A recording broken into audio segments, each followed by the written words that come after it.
Shalom saudara, kita mau mengucap syukur kepada Tuhan kalau sampai sekarang kita masih diberikan anugerahnya untuk beribadah. Kita mau datang kepada hadirat Tuhan. Kita mau siapkan hati kita. Tuhan, kami datang dengan hati yang bersyukur. Kami tahu dalam setiap musim hidup kami, rancangan-Mu yang selalu indah bagi setiap kami. Engkau tidak pernah meninggalkan kami sendirian, Tuhan. Siang hari ini kami mau datang mengucap syukur kepadamu.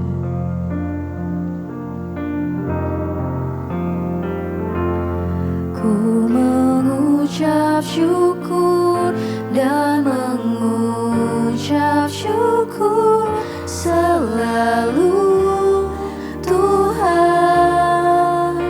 Ku tetap percaya rancangan-Mu indah, rancangan-Mu indah selalu, Tuhan Yesus, Kau terindah.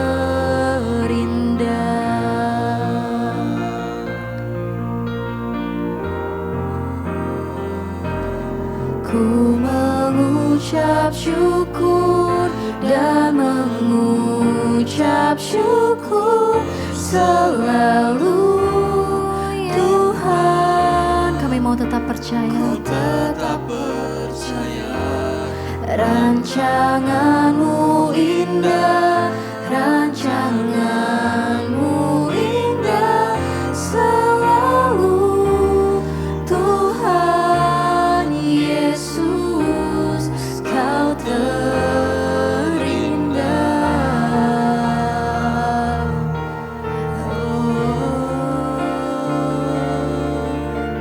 Terima kasih Tuhan, ku bersyukur. Kami naikkan. Ku mengucap syukur dan mengucap syukur selalu, Tuhan. Ku tetap percaya Kami tahu rancangan-Mu yang terbaik bagi kami, Tuhan. Rancangan-Mu yang selalu indah di dalam hidup kami. indah selalu, Tuhan Yesus, Kau terindah. Ku mengucap syukur dan mengucap syukur selalu, Tuhan. Kami mau tetap percaya. Ku tetap percaya rancangan-Mu indah, rancangan-Mu indah selalu, Tuhan Yesus, Kau terindah.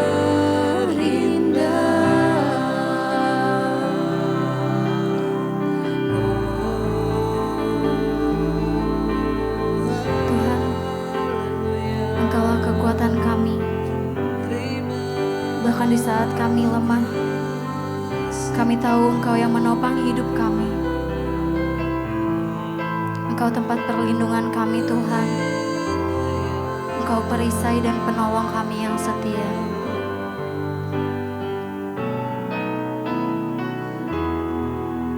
Engkau, Tuhan, kami rindu Tuhan untuk selalu terhubung dengan-Mu. Kami tahu Engkau yang menggenggam tangan kami. Kasih-Mu tak pernah lepas dari setiap kami, Tuhan. Kami mau menyembah-Mu dengan segenap hati.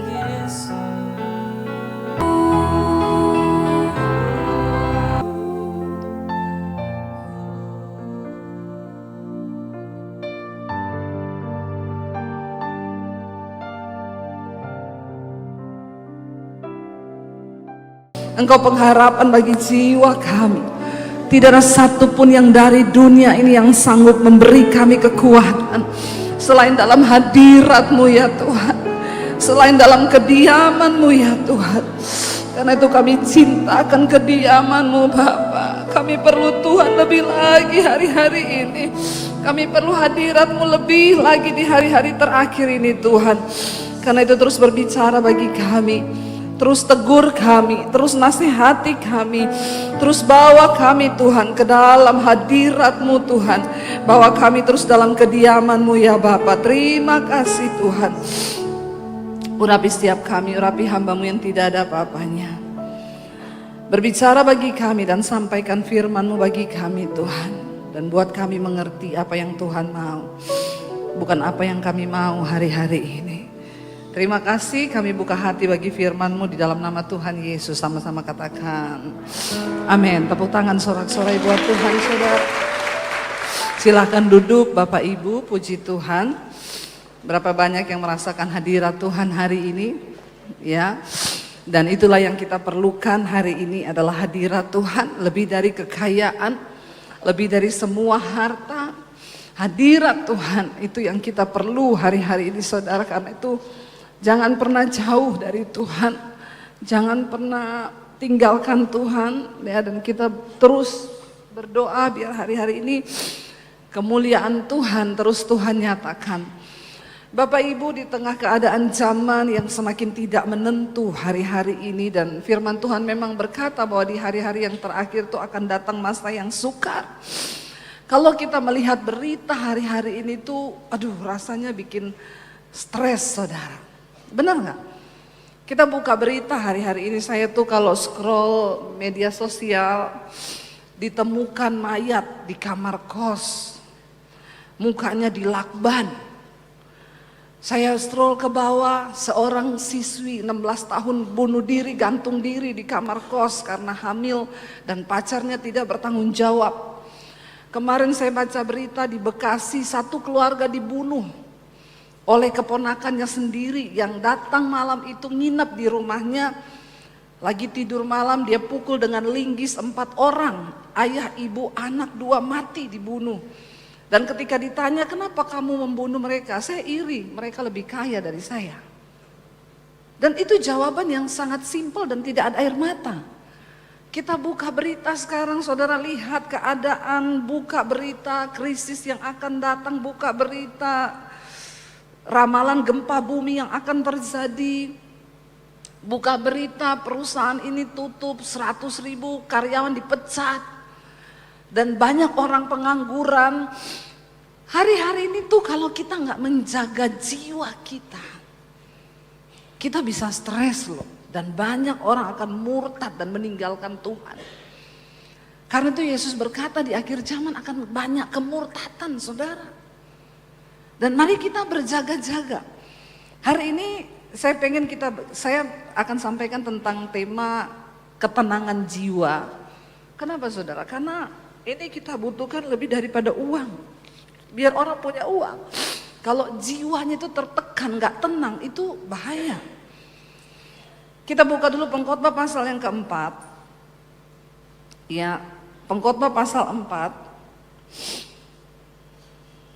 Kita baca mulai ayat yang pertama saudara. Saya air matanya gak bisa berhenti loh. Hadirat Tuhan kuat sekali di sini. Tepuk tangan buat Tuhan saudara. Dan biarlah sebuah jemaat boleh merasakan. Pengkhotbah 4 ayat yang pertama firman Tuhan berkata begini. Lagi aku melihat, ya kata pengkhotbah, segala penindasan yang terjadi di bawah matahari, dan lihatlah air mata dari orang-orang yang ditindas, dan tak ada yang menghibur mereka, karena di pihak orang-orang yang menindas itu ada kekuasaan. Hari-hari ini kita lihat air mata saudara. Kalau kita mau berteriak juga buat bangsa ini saudara, lihat korupsi, bagaimana orang-orang yang tidak bertanggung jawab ada mendapat jabatan dan mereka nggak peduli ya, dan kita berdoa ya. Ada air mata di bawah matahari ini dari orang-orang dan tidak ada yang menghibur mereka. Ayat 2 berkata, oleh sebab itu aku menganggap orang-orang mati itu yang sudah lama meninggal itu lebih bahagia daripada orang-orang yang hidup. Di masa yang sekarang ini mereka masih hidup. Seringkali kita berpikir, saya juga seringkali berpikir sama loh. Kalau saya dengar kabar ada yang meninggal, kemarin ponakan saya meninggal, ya di kamar sudah tidak bangun lagi, ya dan gak ada yang tahu saudara. Karena istrinya lagi pulang kampung, dia sendirian di rumah, akhirnya dibongkar paksa. Lagi tidur, saya dapat kabar, ditelepon sama kakaknya, Kak Debbie, adik saya meninggal. Meninggal kenapa? Lagi tidur udah gak bangun. Saya berpikir gini, saya balas sama dia, senang banget ya dia mati. Lebih enak dia loh daripada kita yang hidup sekarang ini. Pengkhotbah pun berpikir sama. Dia bilang, aku menganggap orang-orang mati yang sudah meninggal itu lebih bahagia daripada orang-orang hidup yang sekarang yang masih hidup. Kenapa? Karena banyaknya pergumulan. Tapi jangan pengen mati, amin. Ya, jangan pulang dari sini kata Bu Debbie lebih enak mati loh, mati yuk. Kalau belum waktunya, ya nggak bisa mati. Kalau mati enak, setengah mati nggak enak. Ya, tapi pengkhotbah bilang, aku menganggap lebih baik yang sudah meninggal. Mereka lebih berbahagia daripada orang-orang yang hidup, yang sekarang ini masih hidup. Kenapa? Orang hidup masih punya pergumulan banyak. Makanya kalau dengar orang mati jangan suka begini, kasihan ya. Kalau orang matinya bisa jawab, lebih kasihan deh lu. Ya, yang masih bergumul, ya masih banyak masalah ya. Makanya kalau banyak masalah hari-hari ini ndak usah terlalu ya tertekan ya. Nanti Tuhan bilang udah nggak kuat hidup. Ya, saya kalau orang konseling gitu, Bu saya ini punya masalah banyak Bu, begini. Saya tanya, jadi ibu masih mau hidup atau tidak? Masih mau? Masih Bu, ya sudah pulang mengucap syukur, amin. Kalau sudah tidak mau saya doakan, ya, biar Tuhan jemput, iya enggak? Kalau masih ada masalah, bersyukur berarti kau masih hidup, amin. Bilang kanan kirimu, kalau ada masalah bersyukur berarti kau masih hidup. Masih hidup toh? Iya. Dan hanya orang hidup yang ada kalau sudah mati tidak ada masalah. Pengkhotbah bilang, makanya aku berpikir lebih enak mereka yang sudah mati, yang sudah meninggal daripada yang sekarang ini kita yang masih hidup. Lalu apalagi yang dikatakan pengkhotbah ayat 3 saudara, dia bilang begini, tetapi apa? Lebih bahagia lagi daripada kedua-duanya itu adalah kuanggap orang yang belum ada, yang belum melihat perbuatan jahat dan yang terjadi di bawah matahari ini. Dia bilang lebih enak yang belum pernah mati malah, yang belum pernah lahir. Lebih bahagia daripada kedua-duanya itu adalah orang yang belum pernah ada di dunia ini. Ya, ini agak stres juga sih pengkhotbah ini. Ya, agak stres dia karena dia melihat memang ketidakadilan. Loh, pengkhotbah ini, ya saudara, ditulis Raja Salomo. Salomo itu orang terkaya loh pada zaman itu, dan tidak ada raja di Israel yang kekayaannya itu melebihi Salomo. Itu Alkitab yang bilang. Tapi dia bilang apa? Ya lebih baik orang yang mati. Tapi lebih baik lagi orang yang gak pernah hidup, yang gak pernah melihat ketidakadilan. Makanya orang kalau nggak kenal Tuhan, nggak dekat dengan Tuhan, saudara, maka ya mereka tuh nggak mengerti rencana Tuhan. Dulu saya pun bertanya, kenapa saya lahir ke dunia Tuhan? Ya, mending saya nggak usah lahir daripada saya lahir di keluarga kayak begini, saya melakukan dosa, saya begini. Ya mending saya nggak pernah lahir. Tapi karena saya tidak mengenal Tuhan. Kalau saudara lahir hari ini, percayalah itu karena ada rencana Tuhan atas hidupmu. Bilang kanan kirimu, jangan pernah sesali kelahiranmu, karena ada rencana Tuhan atas kehidupanmu. Amin saudara. Ya, kita harus sama-sama ya berpikir seperti itu. Lalu dikatakan ayat yang keempat saudara, pengkhotbah bilang, dan aku melihat bahwa segala jeripaya dan segala kecakapan dalam pekerjaan adalah iri hati seorang terhadap yang lain. Ini pun kesia-siaan dan usaha menjaring angin. Jadi saudara, orang itu hari-hari ini mau berlomba kecakapan, berlomba dalam pekerjaan, ya ternyata isinya cuma iri hati. Kita sukses aja, yang sirik banyak loh, yang iri. Iya apa ya? Iya. Pokoknya hidup ini semua serba sulit. Kita miskin dikatain terkutuk itu. Begitu kita kaya juga dikatain lagi. Ya apalagi waktu kita menjadi kaya, kita menjadi sukses, lebih banyak lagi yang iri hati.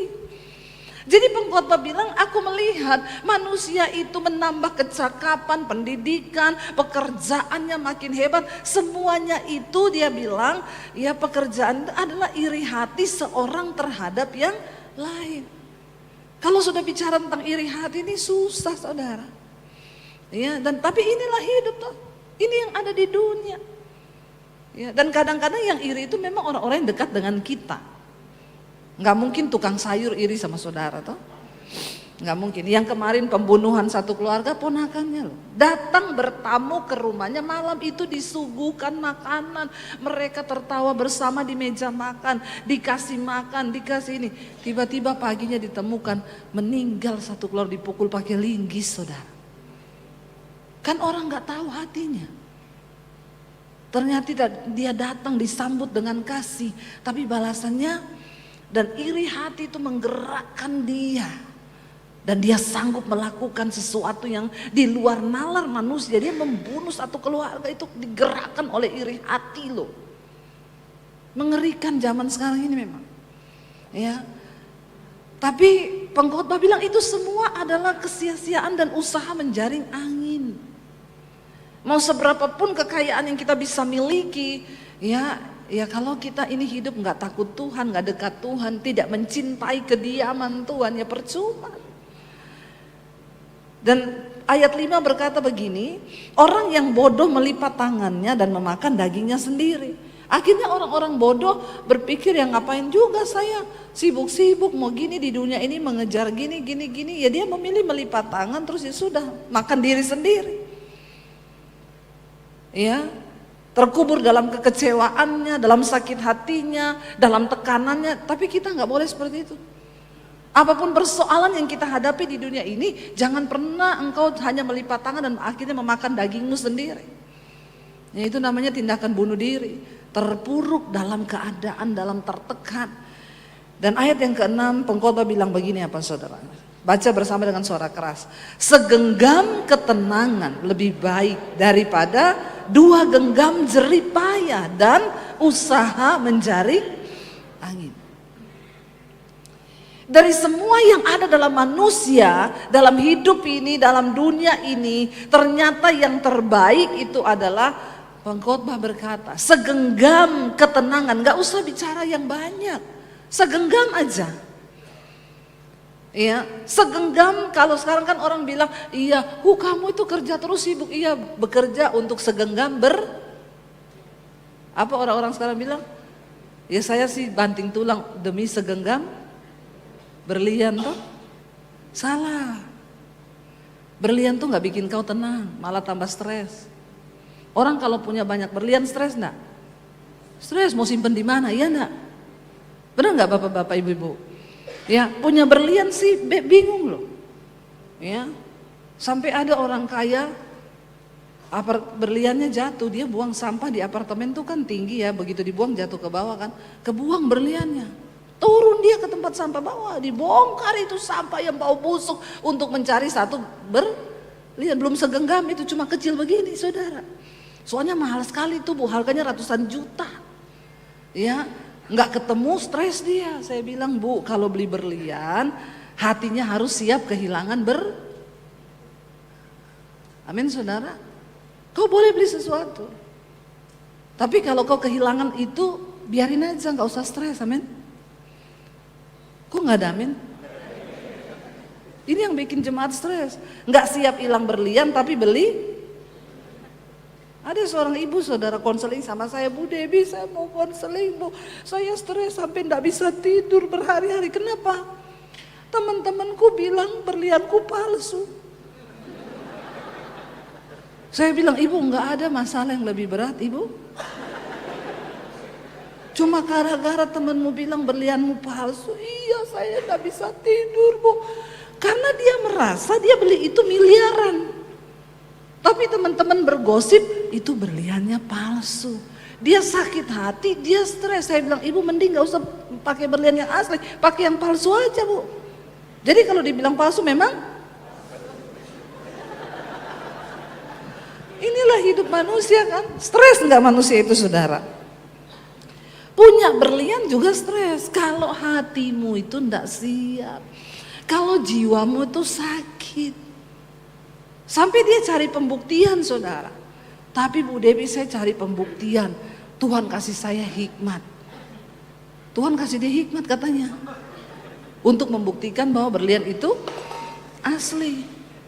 Ya, lalu dia ajak teman-temannya pergi jalan-jalan di mall yang ada toko berlian. Pas lewat toko berlian dia bilang, guys yuk kita lihat-lihat berlian. Di depan temannya dia copot cincinnya yang besar itu. Mas saya mau coba, ini coba ditimbang dan dihargai berapa. Akhirnya masnya itu pergi nimbang, oh ini sekian M bu. Teman-temannya ngeliatin semua. Oh nggak jadi deh, tadinya saya cuma ini mau coba aja. Kalau dijual berapa M gitu. Terus setelah teman-temannya melihat dia bilang, aduh saya puas hatiku. Mereka tahu itu asli. Ya Allah subhanallah. Pusing gak saudara? Tapi itulah manusia. Semua butuh pengakuan. Nah kita ini kalau mau cari pengakuan orang, stres gak kita? Stres loh saudara. Mending kita cari pengakuan Tuhan. Kau boleh beli berlian, tapi kau harus siap kehilangan berlian. Ya, saya sih pakai berlian gak gede-gede banget ya. Ini anting-anting saya. Pernah hilang ini. Waktu hilang saya sakit hati. Aduh kok hilang. Tapi saya ingat firman Tuhan. Saya bilang dalam nama Yesus enggak. Tuhan hatiku tidak ada di berlian itu. Mau hilang-hilang. Kalau itu berkat Tuhan pasti ketemu. Enggak saya cari. Berapa hari kemudian ketemu sendiri. Kalau hatimu itu tidak terikat pada sesuatu yang begitu, Tuhan tuh melihat loh saudara. Jadi pengkhotbah bilang, segenggam berlian lebih baik gitu. Bukan ya? Bukan. Segenggam ketenangan. Itu lebih baik daripada 2 genggam jerih payah, itu usaha menjaring angin. Kita mau bekerja, usaha demi apapun, cari uang jerih payah, banting tulang siang malam sampai tulang dibanting-banting loh. Kepala jadi kaki, kaki jadi tangan. Itu bagaimana ya? Saya memikirkan orang bilang, saya ini bu cari banting tulang sampai kepala jadi kaki, kaki jadi kepala. Itu namanya goblok. Ya, karena otaknya didengkul itu. Kan dia bilang kaki jadi kepala, kepala jadi kaki. Kenapa kau seperti itu? Firman Tuhan bilang yang terpenting adalah ketenangan jiwa ini loh. Lalu bagaimana sekarang ini kita bisa punya ketenangan di tengah keadaan yang sulit? Saya beberapa waktu lalu diizinkan Tuhan operasi batu ginjal. Saya lama merasakan sakit di bagian kiri saudara, kadang kram. Lalu saya pikir cuma karena saya khotbah. Saya kalau khotbah tuh hari Minggu biasa 5-6 kali, pulang itu sakit pinggang saya bilang ini cuma sakit pinggang biasa. Jadi saya tahan itu hampir 1 tahun, 1,5 tahun. Lama-lama makin kesini itu makin sakit ya, dan sakitnya itu nggak seminggu sekali, sudah tiap hari sakit, bahkan sudah kram dan saya sudah demam dan mual sampai muntah. Akhirnya suami saya bilang saya harus periksa dokter aja. Saya tetap nggak mau. Waktu kami pergi ke Solo saya check up semua darah karena memang kita rutin setiap berapa bulan sekali check up ya.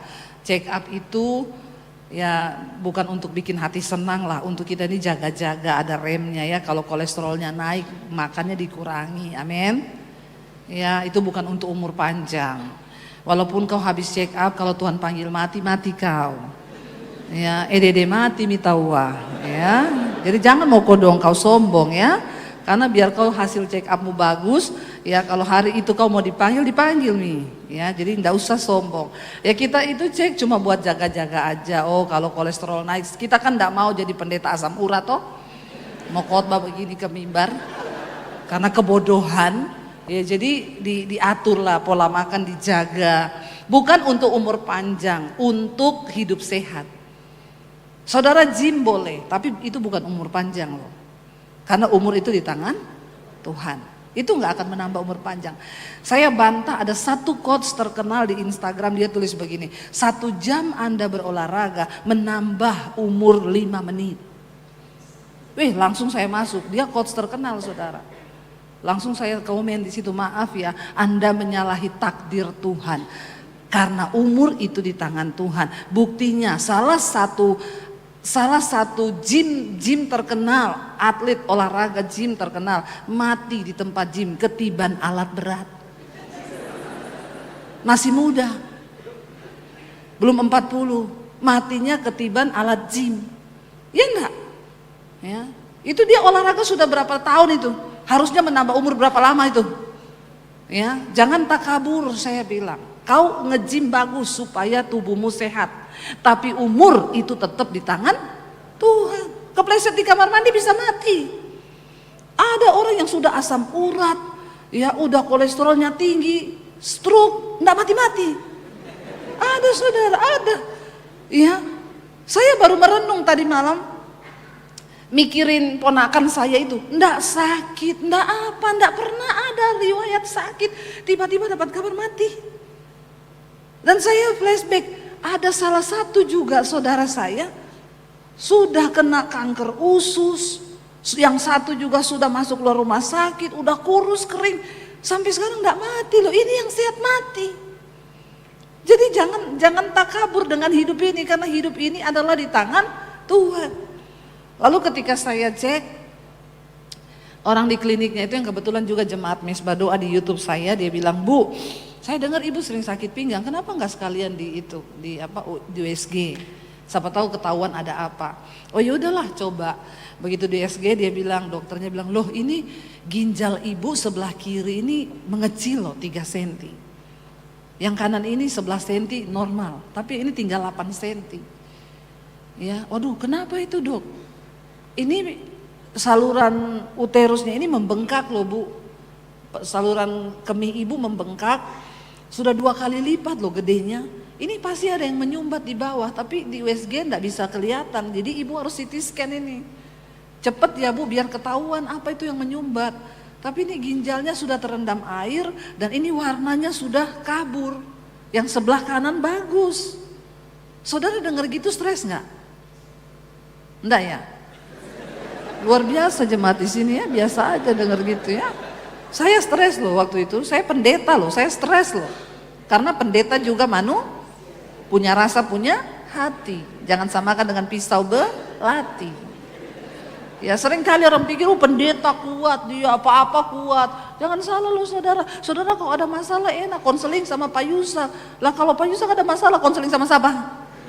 Tolong dipikirkan. Orang konseling sama saya. Kalau saya ada masalah, saya konselingnya sama siapa? Ya, emang pernah ada jemaat yang mau dikonselingi sama pendeta? Pasti kalau kita, saya mau konseling, pendeta nggak salah Bu Debbie konseling. Hello, Pret. Ya, ya saudara, saya stres, saya tertekan, saya kecewa, saya kaget, saya syok. Tuhan, kok begini Tuhan? Saya ini tiap malam di Misbah Doa bacakan kesaksian orang-orang yang, saya batu ginjal Bu. Waktu ibu berdoa untuk yang sakit, saya taruh tangan saya di ginjal saya, batunya keluar. Ini jemaat saya loh yang bersaksi. Kan harusnya saya lebih ampuh lagi kan, hanya bersin cik keluar toh. Itu harapan jemaat toh, buat seorang pendeta. Hello. Seringkali jemaat itu lupa kalau pendeta itu manusia biasa yang ada rasa takut juga. Saya pulang dari situ stres, suami saya mencoba menghibur saya. Kita makan di restoran kesukaanmu yuk, kan di Solo itu, di Adem Ayem. Saya makan di restoran Adem Ayem, tapi jiwaku tidak adem ayem. Tertekan jiwa saya. Lagi saya makan, ada ibu-ibu datang. "Maaf, Ibu Debbie Basir ya, pendeta ya?" "Iya, Ibu saya dikuatkan lewat khotbah-khotbah Ibu di YouTube Bu." Ibu tahu waktu itu saya ada masalah yang berat banget. Saya depresi Bu, waktu itu saya sampai berpikir mau bunuh diri. Tapi saya nonton khotbah ibu sehari 3 sampai 4 kali Bu. Khotbah ibu tuh kayak jadi obat bagi saya. Dan saya bingung waktu saya nonton khotbah ibu, saya ini kayak orang lupa ingatan Bu. Saya nggak ingat masalah saya. Saya dengar dia, saya ngomong, oh jadi ibu lupa ingatan ya. Iya Bu, saya nggak ingat masalah saya karena khotbah-khotbah ibu. Dan saya bilang, Bu, sekarang saya lagi mau hilang ingatan loh Bu. Bagaimana caranya juga supaya saya hilang ingatan? Karena ingatan saya lagi penuh, otak saya lagi stres memikirkan ginjal saya mengecil 3 cm. Aduh saudara, pusing. Akhirnya kami ke Jakarta, pulang langsung saya ke rumah sakit.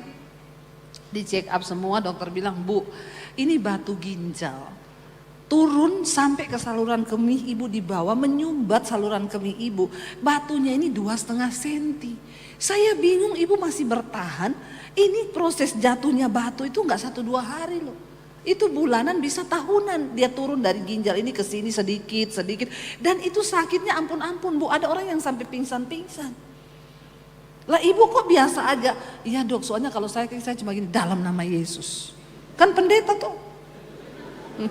Pakai iman tuh. Saudara, tapi ini harus ditindaki Bu. Segera harus ditindaki. Ini enggak bisa loh, karena ini sudah menyumbat. Jadi saluran kencing saya yang sebelah kiri enggak berfungsi, ginjalnya terendam air.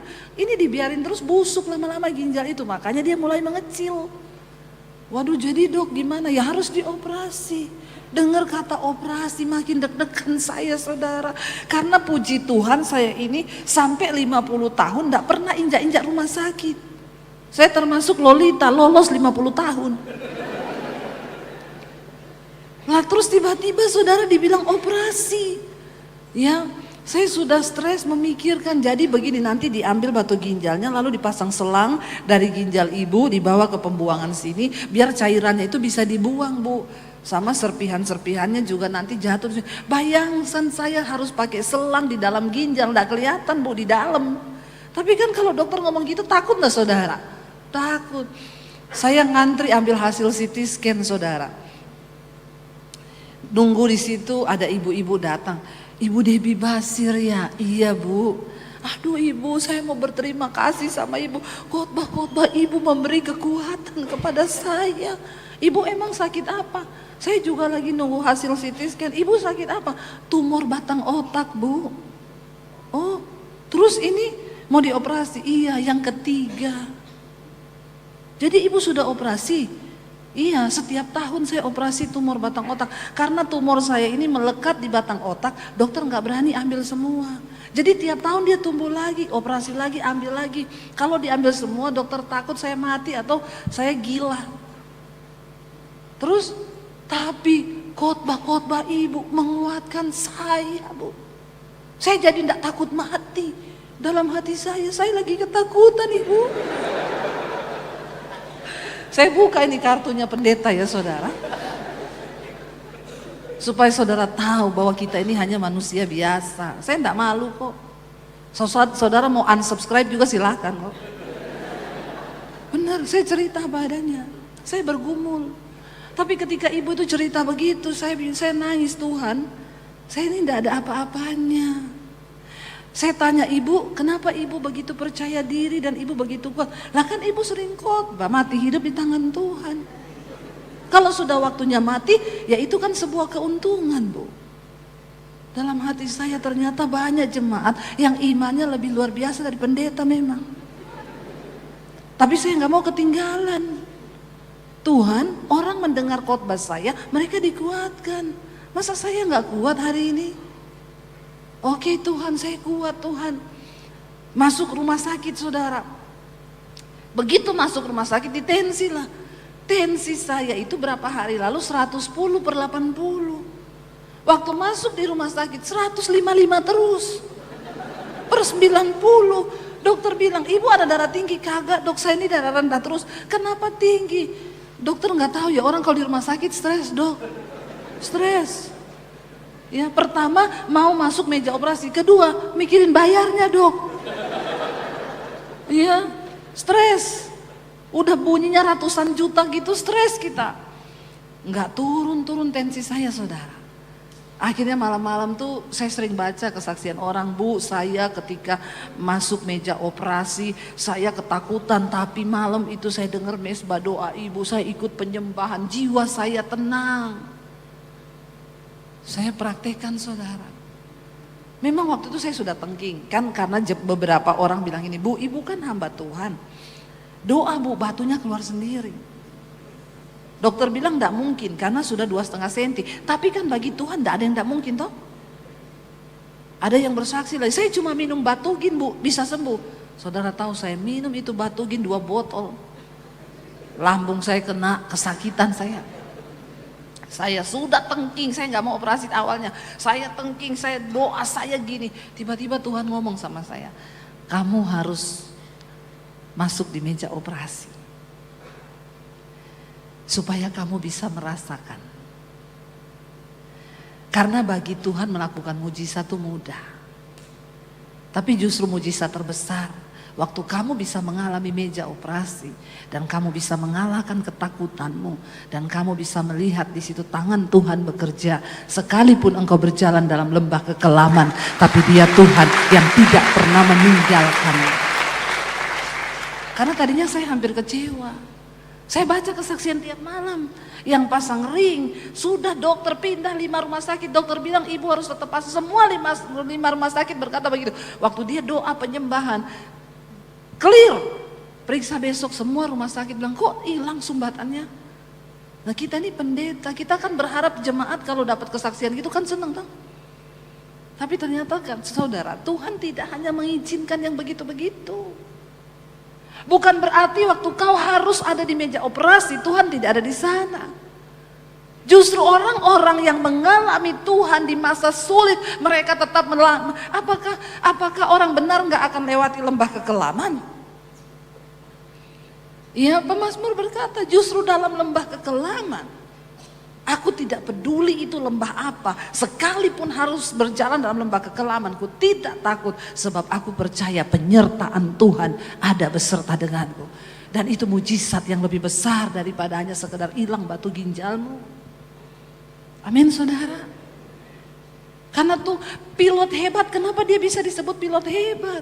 Karena dia pernah mengalami beberapa kali badai yang besar. Nahkoda kapal disebut dia hebat, kenapa? Karena dia pernah mengatasi badai yang besar dan dia lolos. Kekristenanmu akan menjadi hebat ketika engkau berhasil melewati setiap ketegangan dalam imanmu, setiap pergumulan yang besar dalam hidupmu. Saya itu bersyukur setiap kali, saudara. Saya itu ada suara yang berkata begini, kamu itu sudah melewati semua pencobaan. Masalah mau dibunuh sama keluarga sudah saya lewati. Jadi pembantu direndahkan sudah saya lewati. Masalah keuangan sudah saya lewati. Satu nih yang belum loh, masalah kesehatan.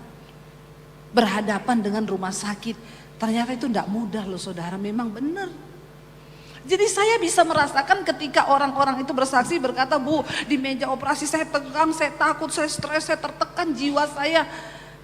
Oh ternyata mereka mengalami itu, mereka juga merasakan itu. Dan pergumulan yang besar itu yang akan membuat iman kita ini menjadi luar biasa bersama Tuhan. Agar kita punya kesaksian dan iman kita kuat bahwa di tengah lembah kekelaman pun Tuhan beserta, amin. Dan apa yang harus kita lakukan saudara ketika kita mengalami tekanan, beban yang berat, ya pergumulan yang besar. Mazmur 138 ayat yang ketiga. Daud berkata saudara, Daud adalah seorang yang sangat luar biasa. Dia mengalami banyak pergumulan yang begitu hebat di dalam kehidupannya. Mazmur 138 ayat 3, Daud berkata begini. Kita baca bersama, 1, 2, 3. Pada hari aku berseru, engkau pun menjawab aku. Engkau menambahkan kekuatan dalam jiwa. Daud adalah orang yang sangat punya pengalaman pribadi dengan Tuhan. Semakin banyak engkau mengalami pengalaman pribadi dengan Tuhan, itu akan mengangkat hidupmu. Dan Daud itu bersaksi tentang pergumulan yang dia alami bersama dengan Tuhan. Daud pernah mau dibunuh. dikejar-kejar. Yang mau bunuh dia itu raja loh, bukan orang sembarangan. Raja, seluruh prajurit diperintahkan cari Daud. Kalau yang mau ketemu, yang mau bunuh dia raja, apakah dia nggak hidup dalam ketakutan? Dia lari ke semua penjuru, orang kenal dia, orang tahu dia. Dan raja memberi perintah cari, kalau dapat kepalanya dikasih imbalan. Ini raja yang beri perintah. Dia punya jiwa rasanya sudah di ujung tanduk. Saya percaya saudara, tidak ada pergumulan yang lebih besar selain di depan kita itu kematian. Amin. Kalau cuma masalah apa kita masih, tapi kalau yang namanya berhadapan dengan kematian, waduh itu berat sekali. Dan Daud mengalami itu. Tapi dia berkata begini, ketika jiwanya tertekan, dia memilih untuk berseru kepada Tuhan, masuk dalam kediamannya Tuhan. Dan dia berkata, Engkau pun menjawab aku dan Engkau menambahkan kekuatan dalam waktu jiwamu tertekan, saudara. Seringkali ketika kita menghadapi masalah, jiwa kita tertekan. Dan seringkali kita terburu-buru cari jawaban atas masalah kita. Namun seringkali Tuhan gak suka langsung memberimu jawaban. Tapi yang paling engkau butuhkan hari itu adalah kekuatan untuk engkau bisa bertahan. Karena proses itu kalau belum time limitnya, Tuhan gak buru-buru selesaikan. Kenapa masalah terjadi? Ada proses yang Tuhan ingin bentuk dalam hidup kita. Amin saudara. Nah ketika kita mengerti proses Tuhan dari situ, kita nih baru bisa bersaksi, baru bisa cerita apa yang kita alami bersama Tuhan. Makanya waktu jiwamu tertekan, pilihlah untuk datang dalam kediamannya Tuhan, berseru kepada Tuhan. Sebab ketika engkau berseru pada Tuhan, Alkitab berkata, Tuhan menambahkan kekuatan dalam jiwamu. Amin. Dalam jiwa manusia itu ada pikiran, perasaan, dan kehendak. Waktu kau tertekan, engkau sedang sakit jiwa saudara. Tapi belum gila. Kalau dibiar-biarkan jadi gila. Ya, sakit jiwa itu takarannya beda-beda. Ya, dan semua orang pasti pernah mengalaminya.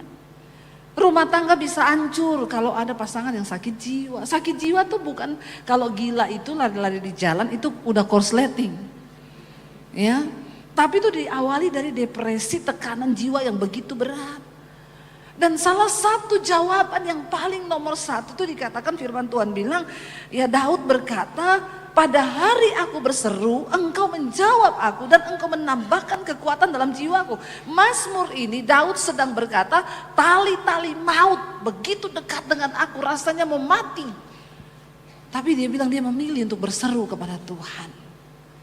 Tidak ada tempat lain yang membuat kita nyaman. Ya kalau saudara berpikir, oh pergi ke dugem, ke diskotik itu bisa beri kekuatan. Itu cuma bikin kau lupa sejenak. Tapi waktu kau pulang, kau hadapi kenyataan makin berat hidupmu. Tidak ada pilihan lain selain datang di kaki Tuhan. Amin. Masuk dalam kediamannya saudara. Jangan cari kekuatan di luar Tuhan. Minum, merokok, ya itu cuma pelarian sejenak sesaat. Ya, tapi yang terbaik adalah berseru. Kenapa? Karena waktu kita berseru, langsung kekuatan itu Tuhan tambahkan dalam jiwa kita. Belum ada jalan keluar, belum. Tapi jiwa kita sudah kuat. Dan Alkitab berkata, berbahagialah mereka yang bertahan di dalam pencobaan. Untuk bisa bertahan kita perlu kekuatan. Karena Tuhan tidak buru-buru jawab persoalanmu. Tuhan tidak buru-buru jawab doamu, enggak. Karena waktu sudah waktunya Tuhan. Semua persoalan permasalahan hidup kita ada time limitnya saudara. Kalau limitnya belum selesai waktunya ya enggak akan.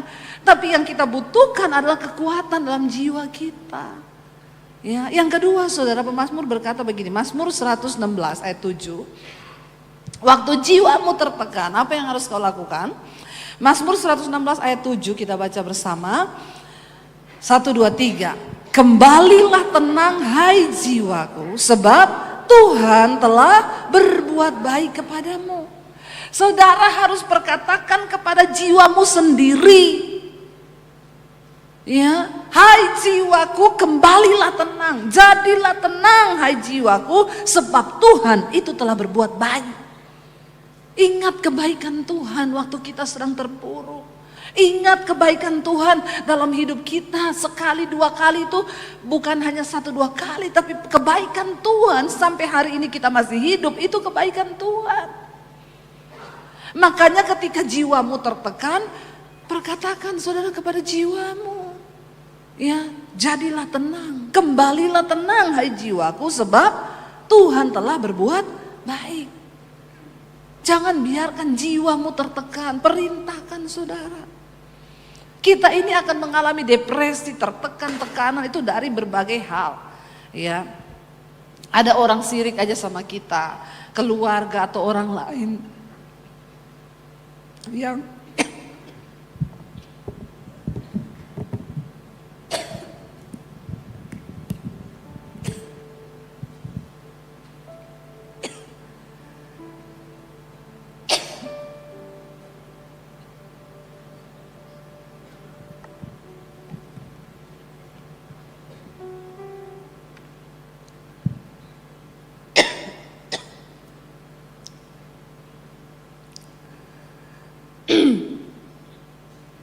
haleluya. Ketawa dosa loh. Sekali-sekali kasih wedang jahe ya Pak ya. Saudara, saya lupa, saya tadi lupa minum tadi pagi. Jadi ketika ada orang misalnya sirik sama kita, lalu kita dengar dia cerita sesuatu, saya yakin jiwa kita terganggu loh. Pernah gak saudara ngalami gitu? Ada orang yang bilang misalnya, kamu tahu gak, dia tuh cerita loh tentang kamu begini-begini. Itu ganggu loh saudara. Atau kita diperlakukan tidak baik sama orang, kita dikata-katain, kita diomongin. Itu jiwa kita terganggu loh. Saya sering mengalami begitu. Tapi saya tahu sekarang senjatanya. Ketika iblis mencoba membayangkan, mengingatkan di pikiran saya, kamu tahu gak? Iya, dia kemarin kan ngata-ngatain kamu kayak gitu kan. Memang dia itu begini-begini. Saya langsung dalam nama Tuhan Yesus, hai jiwaku, tenanglah. Dan Tuhan, aku melepaskan pengampunan buat orang ini. Saya sebut namanya. Kenapa Tuhan Yesus berkata, doakan dan berkati orang yang memusuhimu. Ternyata kebaikannya itu untuk kita juga saudara. Itu adalah penawar racun bagi jiwa kita. Waktu kita lepaskan pengampunan, kita cepat loh. Cuma beberapa hari saja, saya sudah lupa loh kejahatannya orang itu sama saya. Saya gak perlu kepahitan, saya gak perlu dendam. Saya belajar bersyukur. Kembalilah tenang hai jiwaku, kata pemazmur. Sebab Tuhan telah berbuat baik kepadamu. Saya tutup saudara karena waktunya selesai. Kenapa kita harus menjaga jiwa kita ini tenang saudara? 1 Petrus pasal yang ke 1 Petrus 1 ayat 8 sampai 9. Kita lihat saudara 1 Petrus 1 ayat 8 dan 9. Baca bersama 1, 2, 3. Sekalipun kamu belum pernah melihat dia, namun kamu mengasihinya. Kamu percaya kepada dia. Sekalipun kamu sekarang tidak melihatnya, kamu bergembira karena sukacita yang mulia yang tidak terkatakan. Ayat 9. Karena kamu telah mencapai tujuan imanmu, yaitu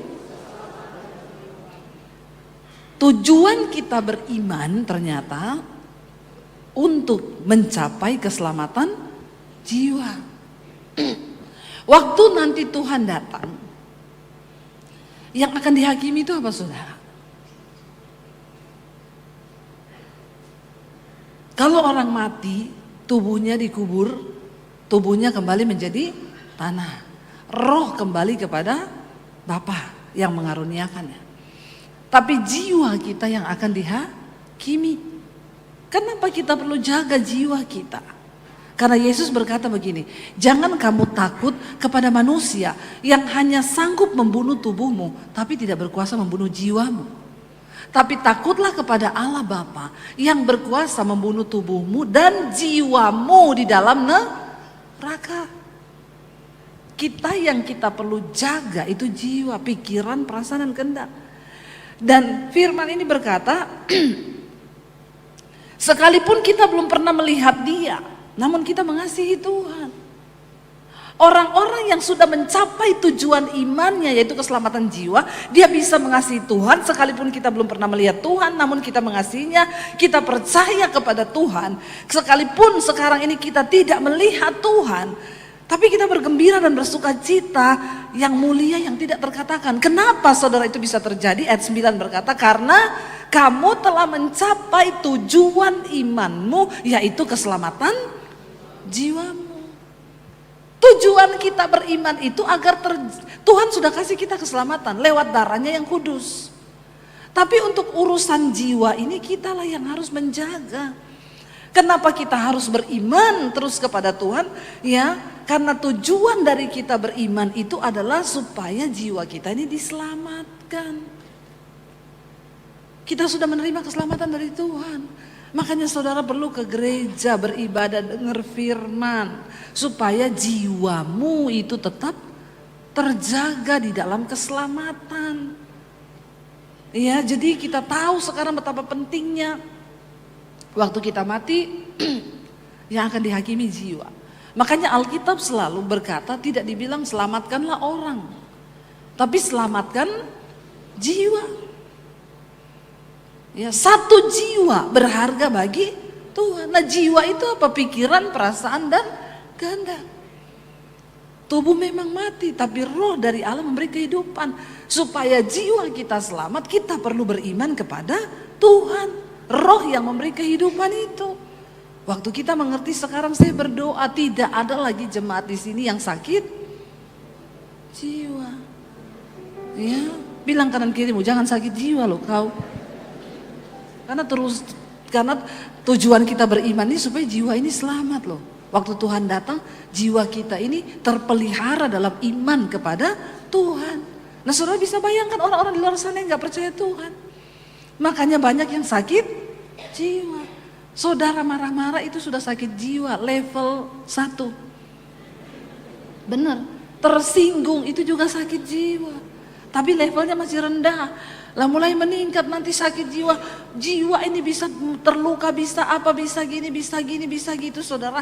Ya karena kita biarkan terus. Saya tutup dengan satu kesaksian. Ada seorang ibu, suaminya selingkuh saudara. Pejabat. Waktu dia tahu suaminya selingkuh. Dan selingkuhnya sama pembantu. Ya. Ibu ini stres, tertekan, depresi karena dia cantik banget. Nggak nyangka kalau suaminya bisa selingkuh sama pembantu. Waktu tahu begitu saudara, ibu ini stres. Dia nangis, suaminya juga merasa bersalah. Jadi tiap hari dia cakar suaminya. Mukanya itu sampai luka-luka berdarah ya, badannya dicakar sama istrinya. Suaminya rela karena dia merasa dia sudah bersalah. Dan mereka ke psikiater. Ibu ini tiap hari pingsan-pingsan, nangis, nangis, cakar suami. Lalu ke psikiater karena suaminya lihat jiwanya terganggu. Dibawa ke psikiater, psikiaternya ngomong apa? Ibu akan seperti ini bisa 6 bulan sampai 1 tahun. Mukanya suaminya langsung stres juga karena dia bayangkan dicakar sampai 1 tahun. Gila itu saudara, bisa babak belur itu. Lalu karena suaminya tertekan dia bilang kayaknya kita perlu pendeta. Tapi untuk ngundang pendeta juga gak boleh yang sembarangan. Kebetulan istrinya suka nonton khotbah saya. Mereka cari nomor saya, ketemu, saya diundanglah datang ke rumah mereka. Pejabat gak boleh sembarang konseling. Saya datang saudara, saya lihat bapaknya mukanya luka-luka. Kenapa pak? Dicakar istri bu. Lalu ceritalah dia. Ibunya mukanya tertekan, sakit, dikasih obat sama psikiater untuk menenangkan syaraf, bukan untuk menyembuhkan jiwa. Karena yang sanggup menyembuhkan jiwa itu cuma Tuhan. Pikiran, perasaan, kehendaknya terganggu. Waktu pikirannya diserang iblis itu suamimu selingkuh, perasaannya terluka, kecewa, sakit. Lalu kehendaknya cakar suami tuh, cakar suami, pingsan tiap hari. Lalu saya bilang begini, jadi psikiater bilang ini sampai 6 bulan sampai 1 tahun. Suaminya bilang iya bu. Saya bilang kalau ibu mau melangkah melakukan firman, isi jiwamu dengan firman Tuhan. Hari ini ibu sembuh. Cuma satu Bu, lepaskan pengampunan. Semua orang bisa berbuat salah termasuk suamimu. Tapi saya itu kecewa Bu, kalau dia selingkuh sama Luna Maya, itu lebih gila lagi Bu. Lebih gila. Kenapa suamimu selingkuh sama pembantu? Karena dia memang nggak nakal. Yang dia lihat tiap hari cuma pembantu yang di rumah, mungkin juga pembantunya juga gatel. Ya, jadi suamimu jatuh. Katanya pembantunya ternyata beberapa orang cerita sering pergi ke dukun bawa air lah apa segala macam. Ya, dan istrinya memang ngomong tidak ada yang lain yang boleh urus bapak selain ini. Ya karena dia percaya saudara. Saya bilang Bu, kalau suamimu nakal ya dia selingkuh sama artis. Tapi karena dia nggak nakal dia jatuh. Ini cuma kejatuhan. Ibu ampuni suamimu. Hari ini kalau ibu berkata ibu harus bertindak supaya jiwamu sembuh. Jangan diikuti Bu, bertindak. Tenanglah hai jiwaku. Saya bacakan ayat itu. Pemazmur berkata, hai jiwaku, mengapa engkau tertekan dalam diriku? Pujilah Tuhan. Lihat semua kebaikan Tuhan. Saya layani mereka, saudara, akhirnya nangis bertangis-tangisan. Ibu ampuni suami minta maaf, mereka pelukan, mereka saling mendoakan. Pilihlah untuk melakukan firman Tuhan hari ini. Jangan biarkan setan ambil kesempatan. Akhirnya dipulihkan saudara. Besoknya suami telepon saya, dia bilang gini, Bu terima kasih Bu Debbie. Sejak ibu datang kemarin mendoakan istri saya dan kami dipulihkan. Malam ini istri saya tidur nyenyak dan hari ini saya sudah tidak dicakar. Dia berangsur pulih dan berangsur. Tapi saya bilang, Bapak jangan kau lakukan lagi itu kedua kali. Kalau kedua kali Bapak bikin gitu saya yang cakar Bapak. Bertobat kau. Ya. Saudara, kita istrinya kan gak pengen sakit jiwa tuh. Tapi keadaan akhirnya membuat dia terganggu. Makanya saya sering bilang sama ibu-ibu, jangan cintai suamimu lebih dari Tuhan. Karena suami itu dua, kalau gak diambil Tuhan, diambil pelakor. Tapi bapak-bapak di sini tidak, amin. Semuanya luar biasa, amin. Insya Allah. Dede tahu tadi, orang Makassar nih, setia semua. Ya, jadi saudara, ya, ini lihat firman Tuhan sanggup menyembuhkan jiwa kita. Hari ini saya nggak tahu pergumulan apa yang saudara gumuli, tapi pilihlah untuk datang dalam kediaman Tuhan, amin. Datang dalam hadirat Tuhan, jangan biarkan di akhir zaman jiwa kita tertekan. Cari Tuhan, melekat pada Tuhan. Kita naikkan pujian tadi yuk. Bangkit berdiri bersama saudara. Kita percaya dalam kediaman Tuhan, dalam hadirat Tuhan ada kekuatan yang baru.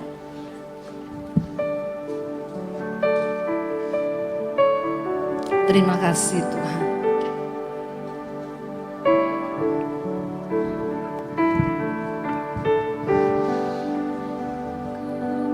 Kuatkan aku bertahan, kau harapan dalam kesesakan,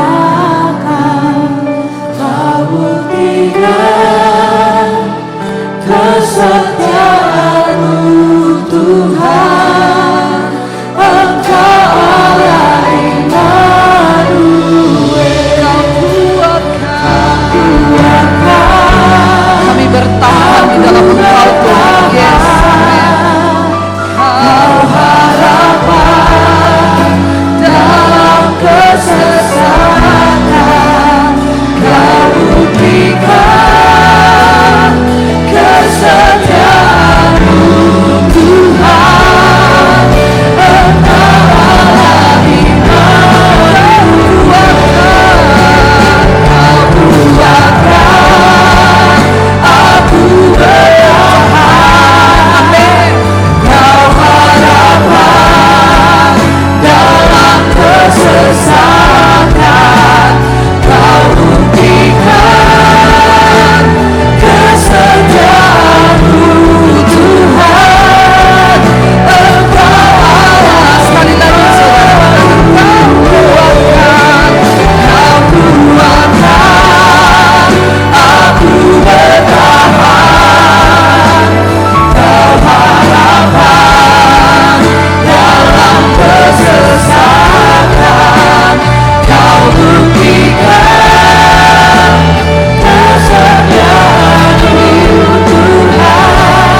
dengan kami.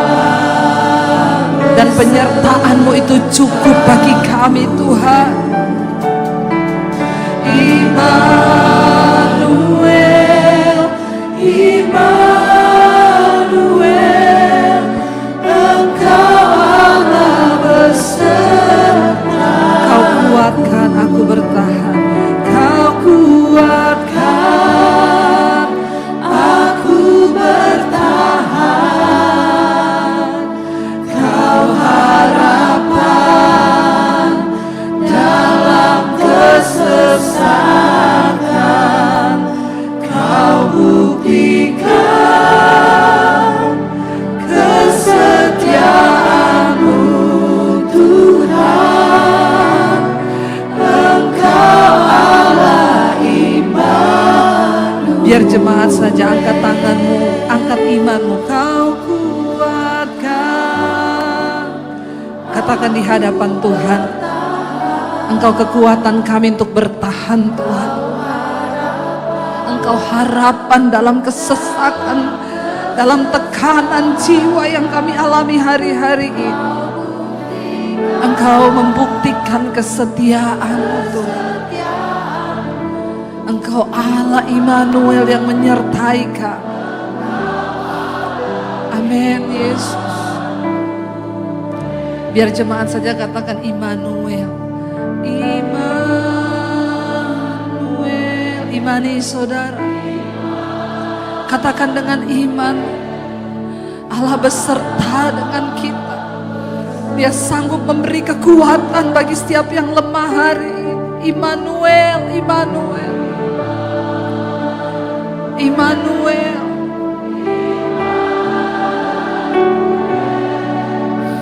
Engkau Allah beserta. Biar musik saja. Tundukkan kepala dalam hadirat Tuhan. Tidak ada satupun dari persoalan yang kita alami yang Tuhan tidak tahu. Hari ini saudara berhubungan dengan Tuhan pribadi.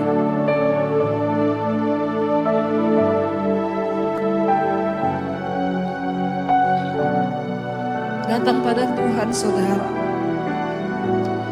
Dia tahu setiap keadaan hatimu hari ini. Dia tahu setiap tekanan yang sedang kita alami hari-hari ini. Datang pada Tuhan secara pribadi. Cari Tuhan, cari Tuhan sampai engkau menemukan kasih karunia-Nya. Cari Tuhan hari-hari ini. Sebab Dia yang sanggup untuk memulihkan. Dia yang sanggup untuk memberi. Terimalah kiranya berkat, rahmat, anugerah dari Allah Bapa, cinta kasih dari Tuhan Yesus Kristus turun atas hidup kita mulai hari ini. Bahkan sampai kali yang kedua Tuhan Yesus datang kembali menjemput setiap kita. Dan nama kita semua tercatat di dalam kitab kehidupan. Di dalam nama Tuhan Yesus Kristus kita semua yang percaya diberkati, disertai Tuhan. Mari katakan bersama, amin, amin, amin.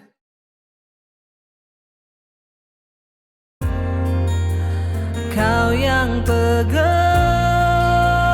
tanganku, Kau yang sentuh hatiku. Selamanya ku cinta Kau Yesus, selamanya ku menyembah-Mu. Kau yang pegang